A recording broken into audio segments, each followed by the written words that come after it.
our struggle will succeed because we believe in God. If God is truly real, I don't believe that we will fail. Because when I made that commitment before God, as I was telling you, within 4 walls, I said, God, what I'm about to do, if I am truly not in the truth, do not give me the means. If what I want to launch as a military operation is going to create a situation where there will be a lot of suffering, where we are not on the side of truth, do not give me the means. Because at the time I was asking, I didn't have the means, I didn't have any weapons, I didn't have any money. But God, if what we are going to do is meant to bring justice, peace and equality among Ivorians, give me the means. And God gave me the means. It wasn't even a man, it wasn't even a friend who gave me the means.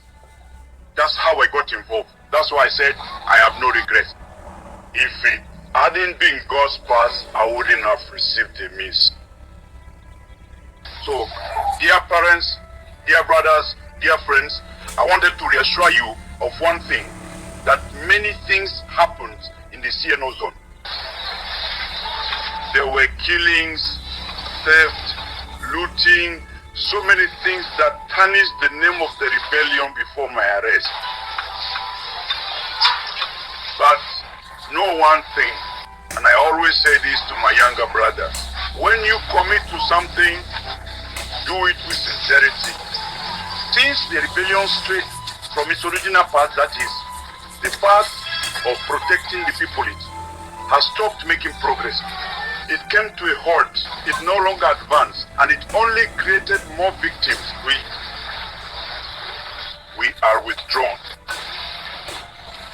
And then we said to ourselves, well, we stopped doing anything since there were elections, so that people wouldn't say it was IB who was against the elections, that it was IB who didn't want peace.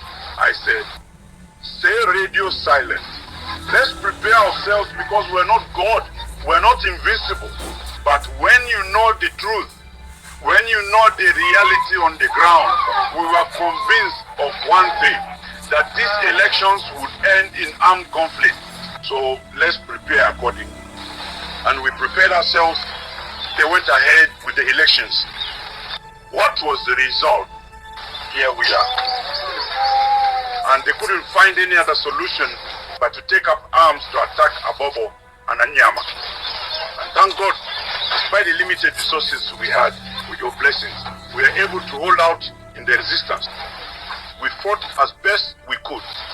We resisted gradually, slowly, and we managed to arm ourselves from them, from our opponents. Because it's true, we were arming ourselves. When they fell into our ambushes, it allowed us to get a few weapons, and that's the will of God. Without God, you cannot achieve what we have achieved. We don't need to beat our chest. That's not true. It's not because we are strong. It's not because we are miraculous. But it's God who made everything happen. We are only simple actors. We are servants of the people and servants of God. That's all. And that is our mission. We destabilize the command of the fancy general staff through our resistance. That's the reality. They tried everything. They sent the SECOS, they sent the BAE, they sent the armored battalion, they sent the BASA, they sent the entire coalition. All the commanders we know, we went to school together, we went through military training together, we know them. They sent everything that was considered Ivorian forces. They couldn't stand up to your children.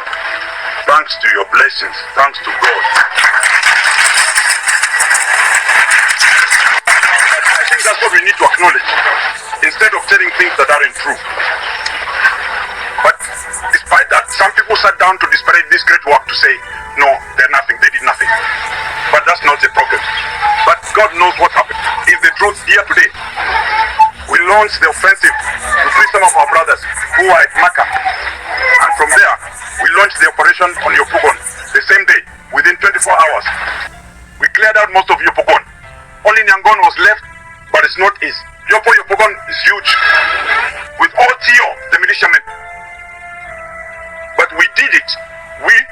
Every battle is fought with strategy. You don't just get up with weapons and say, just because you have weapons, that you can throw yourself into the field. That's not how fighting works. It takes study, thought, careful planning, and then you launch operations with everyone's orders, with each command. We knew that the BAE was the strongest of the militias. So, to destabilize the militias, we had to bring down the BAE. It's tactical. You can't just make it up. You can't just pick that up at the market. That takes study. And for 4 hours, under the command of my deputy, the BAE fell with all their weapons. And we took the command camp in New Pogon, everything, and we secured Ndokwa. And to our great surprise, around 7 p.m., we hear that a convoy is coming down the highway.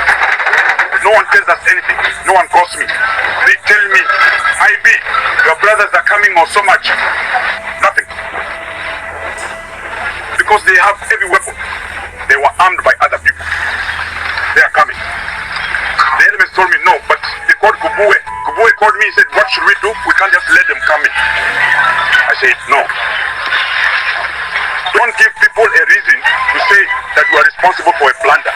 I said, let them come in. I said, I don't think they are coming against us. Because they are not our enemies.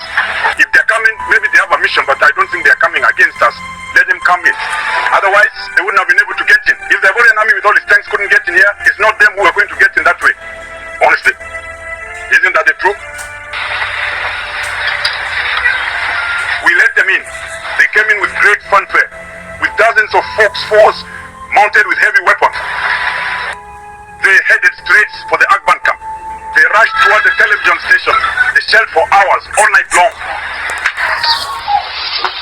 And in the morning, they were exhausted, and they hadn't hit a single target. People let them shell tactically, and then they launched a counter-attack against them.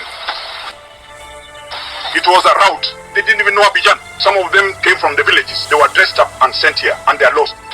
We load them up onto the highway. They turned back again. We were forced to go on to the commander, to the town hall. There were so many wounded.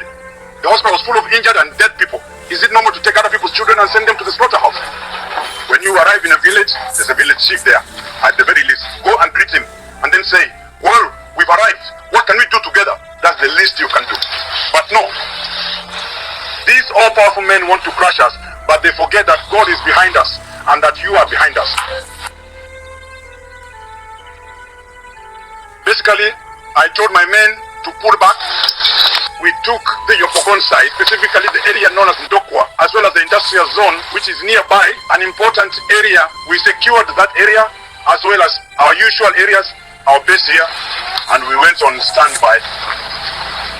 We started preparing our troops because we knew that what was coming next wouldn't be easy. We rested while preparing our men psychologically, and we left them the field as they came to liberate Abidjan.